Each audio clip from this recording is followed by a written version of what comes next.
New right now at 6, bombshell information just released to the News4JAX I-TEAM after we exposed a series of racist tweets from an account associated with the sergeant of the Jacksonville Sheriff's Office Gang Unit. Members of the Brotherhood of Black police officers tell News4JAX they made JSO aware of different racially insensitive tweets years ago. A spokesperson says JSO did nothing to stop it.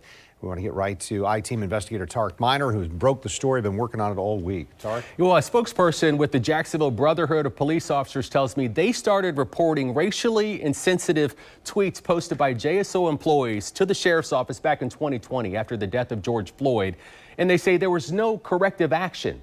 Now, we've learned that these conversations also occurred within the department. We've obtained an internal chain of text messages involving other members of JSO's gang unit who made disparaging remarks about minorities, leading to the only black gang unit member quitting the squad. And he eventually ended up leaving the unit. This guy was a good officer, a very good officer.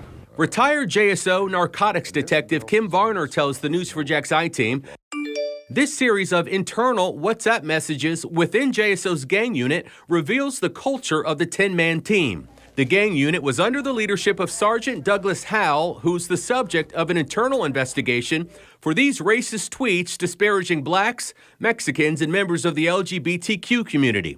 The text conversation starts with gang unit Sergeant Doug Howell posting this link to a story about the National Football League, recognizing former FAMU student Jamie Johnson's life at a football game.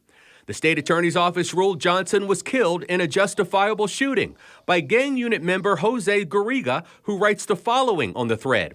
Why are they recognizing that clown, he states. Sergeant Douglas Howell responds, they are so far outside of reality, ignorance in its purest form. Officer Garriga replies, goes to show no matter how wrong they are, they still will be recognized just because they were black.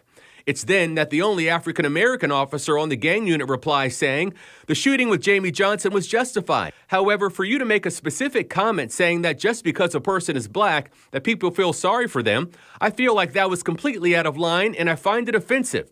We all have our opinions and that's cool, but I'm not going to take the indirect disrespect. If you want to talk about these situations, then I ask that you do it without me. When he read those inter-squad threads or texts, he was offended by it. The problem was the culture that Howell was breeding on that squad, you know. It's just dangerous. This former narcotics detective says he was made aware long ago about Sergeant Doug Howell's feelings toward minorities. Varner also questions whether or not Howell routinely followed the law.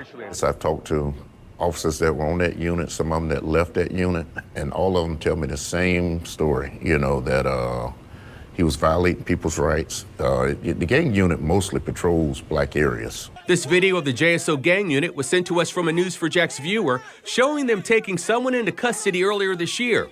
Varner suspects Sergeant Howell labeled teenagers gang members who weren't actually a part of a gang. As for JSO's knowledge of racially insensitive social media postings, a spokesperson for the Jacksonville Brotherhood of Police Officers directed us to this June 2020 Facebook post where a JSO employee takes issue with Black History Month, black colleges, and even black dating sites. The Brotherhood of Police Officers tells News4JAX when they took their complaints to JSO Sheriff Mike Williams, nothing was done to address their concerns. Now, the current sheriff, Pat Ivey, did sit down with faith leaders and community activists today in a private meeting where I'm told Ivey assured them that JSO is taking these allegations seriously and conducting a very thorough investigation.